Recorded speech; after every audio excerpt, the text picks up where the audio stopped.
The 90s Clone Saga is potentially one of the most infamous comic book stories ever told, especially when it comes to Spider-Man history. However, the Clone Saga has also been one of my favorite eras in comic books for as long as I can remember. This was the story that introduced the world and myself to the Scarlet Spider, after all. Now, recently, while I was rereading issues of the Clone Saga, I thought it would be interesting to come on my channel and give my thoughts on an issue-by-issue basis. So, in today's Clone Saga quick review, we're going to be checking out a story from Web of Spider-Man 117, The Double Part 1 Born Again. Stars and Stripes! Hello and welcome to another Carrot Scraps video, and by another, I mean the 135th. Now, in today's video, I'm going to be starting a series called Clone Saga Quick Reviews. To celebrate Valentine's Day, I thought it would be a good idea to talk about Spider-Man again because I love Spider-Man deeply, and there are a few parts of the Spider-Man canon that I love more than the Clone Saga. So I thought it would be a great time to start this series where I reread one of my favorite stories and get to talk about my feelings on it on the channel. I also wanted to give a quick content warning for the video. In this video, I'm going to be talking about abuse very briefly.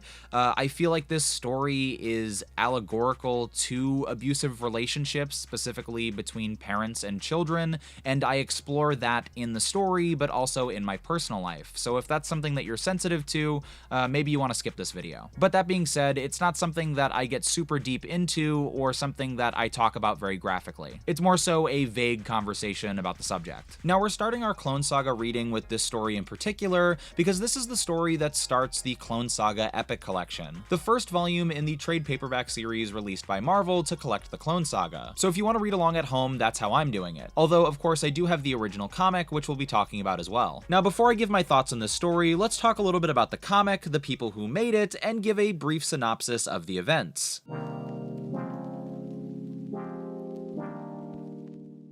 So like I mentioned, and as I'm probably going to mention a lot of times, I'm a big Clone Saga fan. It's kind of like the start of my collecting. When I really decided to amass a large comic book collection, I started with these Clone Saga comic books in 25-cent bins and dollar bins, and then searching for the bigger issues. But I should have most of the Clone Saga issues. I don't have all of them, sadly, and I'm still searching and trying to collect all of them. But I should have most of them, to my knowledge and from my recording. And I do actually have the issue that we're talking about today, this wonderful Web of Spider-Man 117, this flip book in the back. It's quite shiny, which is always fun. I think even as a younger reader, the gimmicks that a lot of older comic book fans were done with and thought were like cheap and annoying, I actually thought were really cool. And so as an adult, that nostalgia is still really cool to me. The flip book idea is funny. I don't know. I think it's a cute little gimmick. Something that I noticed between the digital copy that I was reading and looking at this physical copy is that the colors seem way more dark in the original copy, which is kind of interesting. And of course, the best thing about having these physical comics is the advertisements. That's one of my favorite things about having these, is that they stay intact. I'm hopefully going to, as I read through the Clone Saga for this series, I'm going to start putting all my Clone Saga books into one box. Like, for example, right now I have this Web of Spider-Man comic in the Web of Spider-Man box that I have. But I think I'm at a point in my life where I'd rather all my Clone Saga comics be together. So this is also going to be a reread, but in addition to that, it's going to be a cataloging to see what issues I have, what issues I need, and to kind of collect them into one place. So I'm excited about that. But anyway, this is the issue, or at least the part of the issue that we're reading today. This story was written by J.M.D. Mateus, who is one of my favorite comic book writers ever, and definitely one of my favorite comic book writers during the Clone Saga. I feel like they're responsible for some of my favorite details and themes throughout the series. When it comes to art, Liam Sharp is responsible for the pencils, Robin Riggs was the inker, and John Caliz was the colorist, along with Bill Oakley on letters. Web of Spider-Man 117 is a flip book comic, which means that there's kind of an A story, and then you flip over the comic and there's another cover, and then there's a completely different story in reverse, published kind of backwards, essentially. And this first story is the first part of a two-parter. It's called The Double Part 1 Born Again, and it follows the story of Ben Reilly essentially being born before the events of the original 70s Clone Saga. This story was first published in October of 1994, which is actually the year I was born, funny enough. But of course, this story would only get to me, years later. And this story follows the birth and early life of the original Spider-Man clone from the original Clone Saga. It is a harrowing story that is honestly kind of difficult to read because of how dark it is. This character, this clone of Peter Parker, is very confused and very upset with their existence, and Miles Warren, the man who cloned him, is not kind, and if anything, he's hostile and violent. But by the end of the story, after multiple attempts, the clone is finally able to escape, and the last page that we're left with before our cliffhanger is this clone declaring their humanity and leaving the laboratory they have been kept in. So with that description out of the way, let's get into my thoughts on this story.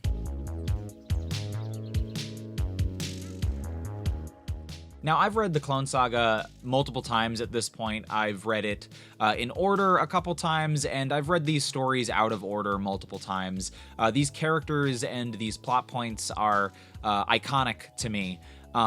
And I've related to them on a very emotional level in the past. But I gotta say, I don't know, maybe I'm just in a very stressful point in my life at the moment, but I didn't expect this issue to be so sad and so depressing and to hit so close to home for me. I'm not saying that I haven't experienced this before. In fact, I read these stories probably, April of 2022, I think was the last time I read this story specifically, maybe even later than that.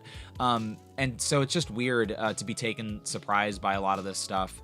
I relate to the Clone Saga on a very core level. There are a lot of themes that some people mock as being too sincere or being too, dark and moody and too depressing, but I really relate to, and I think a lot of those themes are here in this story.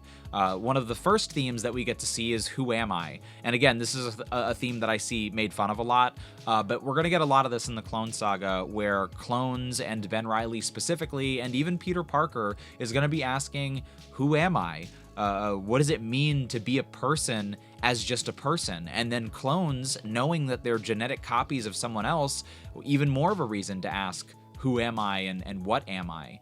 I really love these stories, and I think it's because I relate to them in a very sad kind of way. When you're depressed and you experience depression like I have, you start to wonder why you even exist and whether you're worth existing, and whether it's okay for you to even breathe air. And it sounds dramatic, but maybe to me it doesn't sound as dramatic because I've experienced this stuff outside of this. You know what I mean? And I guess that kind of earnesty, that kind of sheer emotion, is easy to be made fun of because it's so raw, but for someone who experiences it firsthand, it's weird to be relating to something fictional and to feel so seen. There are a number of moments that I think are really interesting, and just in this story, seeing, I'm going to call him Ben Reilly, the Spider-Man clone, seeing Ben struggle to figure himself out and essentially being born. I mean, I don't know if the intention in this story was to draw parallels to parent-child abuse situations. I don't know if that was intentional or accidental, but for me, as someone who's experienced that firsthand, it was very spot on. I don't know. There are some quotes from Ben in this story where he's defending himself. He's being attacked and then he defends himself, and he thinks to himself like, I've done something wrong. I think the quote, he says is, he must have done something terrible to deserve such cruel treatment. Even if he's defending himself, he still feels self-deprecating, and I relate to that on such a core level. Even when I knew that I was being mistreated, I still felt like I was the problem. And there's another quote that really resonated with me, which was just, why does he hate me? This clone being abused for reasons he doesn't understand. And he's born. He was just born, and he's trying to figure out the world, and all he's being given is hate and frustration from, Miles Warren, who's a crazy person, but, has very real hate, not warranted hate, right? Like, not legitimate hate or good. Like, it's not, I'm not condoning his actions. It's just, it's such a real, raw emotion directed at somebody who can't even contextualize it. And I can't think of a better parallel to that than a parent and a child, a parent who's gone through a life full of suffering and then either accidentally or intentionally, directs that hatred towards their kid who literally has no context for anything. And again, it's such a silly story, right? Like, clones are seen as goofy and silly and bad, and yet I think this story is just done so well, to the point where it's uncomfortable, especially for me, who, I personally feel like I relate to it on such a core level. But it really does get to the core of like what I like about the Clone Saga, and probably why it resonates with me so well is because of these really dark and sad moments. It really makes me feel seen. So it was nice, but also sad to be reading these. But I think in the end, I really like reading this story and reading those themes. I think even if they're difficult to get through, I would prefer to find them there. Yeah, I mean, again, it's part of why the story is important to me. Moving on from that, there are a couple of other things I wanted to talk about really quickly.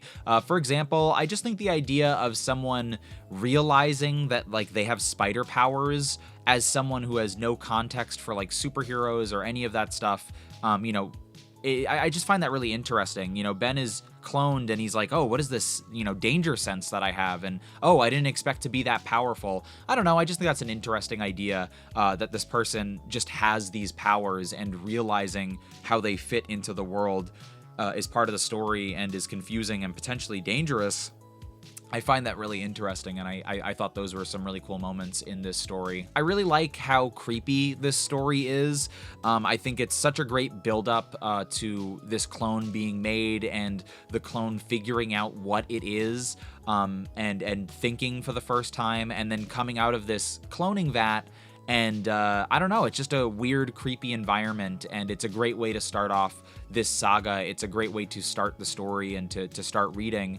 And it's really dark, it's really creepy. Miles Warren is a deeply confusing character, and he contradicts himself a lot, and he's not the best written in the 90s Clone Saga, but I do think that he's used really well here. And I think when he's written like this kind of angry, crazy person, instead of this like, I am very smart and I knew it all along, he's this mastermind. I think he's better as the crazy person, who is intelligent enough to make things, but not intelligent enough to kind of put himself in check and to know what he's doing. The mastermind just doesn't make as much sense to me for Miles Warren. But who knows? Maybe during this reread, I will, change my mind on that. But Miles in this story is definitely really threatening, and it's uncomfortable, reading him and Peter's interactions. I like, hearing him talk about just how much he hates Peter, and basically how he blames the death of Gwen on Peter. I think that's a really interesting motivator, and I just think it's interesting seeing that here. I also think one of the sweetest moments in this story is when Peter, or rather Ben, starts having these memories. Like, he's finally starting to remember things from Peter's past. And, they have this line of dialogue or monologue, internal monologue, where he's saying, like, I don't know what these memories are, and they're kind of strange because they're so alien to me, but they're so warm and they're so kind that I'm going to take comfort in them. And I thought that was, strange and unique to this clone story, but I also thought it was really humanizing and just a really interesting idea, finding comfort in a memory that isn't yours. I thought that was very interesting. When it comes to the art, I think the art is really well done in this book. I wouldn't necessarily I don't know. I don't have any serious issues with it. I think sometimes I am not the biggest fan of this artist.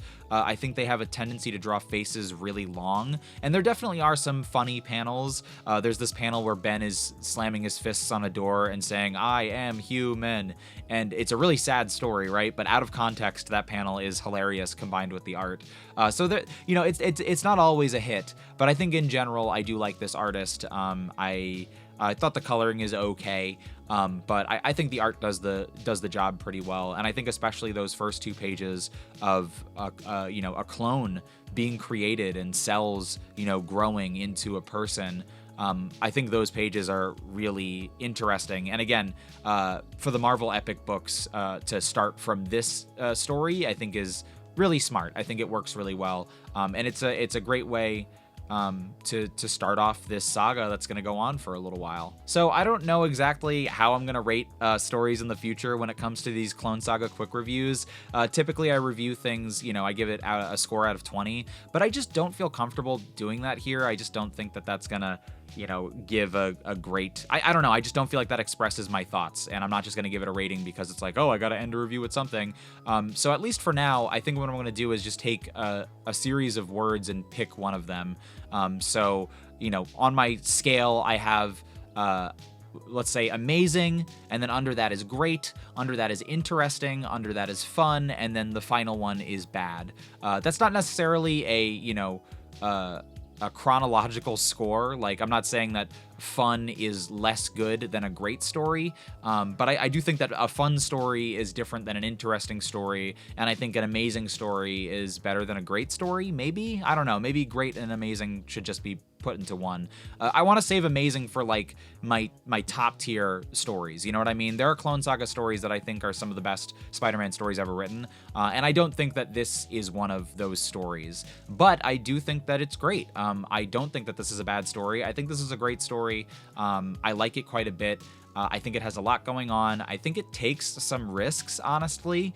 And even though a lot of these themes are going to be overdone throughout the Clone Saga and they're going to be seen a lot, I think it's done really well here. Again, I think this is a really great first chapter for the Clone Saga. And even if it's not read first, it's a really great start to a backstory. It's a really great way to hook a reader into the history of this character. And I think when it comes to the themes, whether they were intentional or not, the themes of abuse, you know, whether by a parent to a child or a scientist to his clone, I think they're taken seriously here, and I think that they reflect on the character in an interesting way, and I really like this story. I think it's really well done. So I'm going to give this story a great. That's my rating of this story. It gets a great out of all the other words, I suppose. And so that is my first Clone Saga quick review. I thought it would be nice to talk about the Clone Saga today because it is Valentine's Day, and like last year, when I started thinking about stuff that I love, the first thing that comes to mind is Spider-Man. The Scarlet Spider is my favorite superhero, and by extension, Spider-Man is my favorite superhero. And so, I don't know, I just thought it would be fun to do another Spider-Man video on Valentine's Day. And I've been thinking about making more Clone Saga content, and I was already gonna reread the Clone Saga, so I thought it would be interesting to do these kind of short, off-the-cuff reviews of Clone Saga stories. So if you feel so inclined, if you are already a fan of the Clone Saga and just want to reread, if you've read these stories and just want to hear my thoughts, or if you've never read these stories and you're curious, make sure to check these stories out and, you know, feel free to read along with me. I've mentioned this on the channel before, but the Clone Saga epic collections that were made by Marvel are the best way to read the Clone Saga, in my opinion. There are physical print copies that are trade paperbacks. They're kind of hard to find now, honestly, but then there are also digital copies that you can get. I, for whatever reason, couldn't find it in my Marvel app anymore. I used to be able to download it on my Marvel app, and now it's gone. And I can only read it on Comixology, and I can't read it on the browser Comixology. I can only read it on the Comixology on my tablet, you know, the app version. Look, what I'm trying to say is it is kind of difficult to read these books. You know, physical comics going out of print, I understand, but what Amazon did with Comixology, we haven't talked about it in a while, but they did some really just poor decision making on all of that. The fact that I can't read this digital book that I bought in the browser or in the other ways that I've been able to in the past, and I have to use the Comixology app, which in my opinion doesn't work really well, it's just a shame. But those options are out there if you want to check them out. And if you want to read along with me. So feel free to do that if you're interested. The Clone Saga is debatably my favorite era in comic books. It's definitely my favorite era in Spider-Man comics, and I'm really excited to revisit these stories with all of you on the channel. And just a fair warning, I'm definitely going to take my time. I am not going to rush through this, so I hope you enjoy that. Anyway, that's going to do it for this video. I want to thank you so much for watching. If for some reason you enjoyed this video, don't forget to give it a like and to subscribe to my channel for more. As regular regular viewers know, I make a variety of content on my channel, and I'm always going to make the videos that I want to make. But if you see something you enjoy, make sure to let me know, and I'll try to prioritize that kind of content in the future. Over on Twitch, I typically play superhero games like Marvel's Avengers, Marvel Snap, and Midnight Suns, but occasionally I play horror games like Resident Evil, so if that sounds interesting to you at all, make sure to check me out on Twitch at twitch.tv/carrotscraps. And all my other social media, Twitter, TikTok, and Instagram are at carrotscraps as well. So I want to thank you again so much for watching, and I'll see you soon.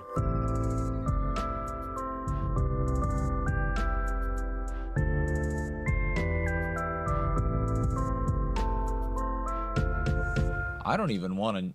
Wait, let me try it. Okay, let me try this again. I don't even want to know your story. Oh, but you must hear the Scarlet Spider story. That's my best impression of Stan Lee's wife and Christopher Daniel Barnes. Hope you enjoyed it.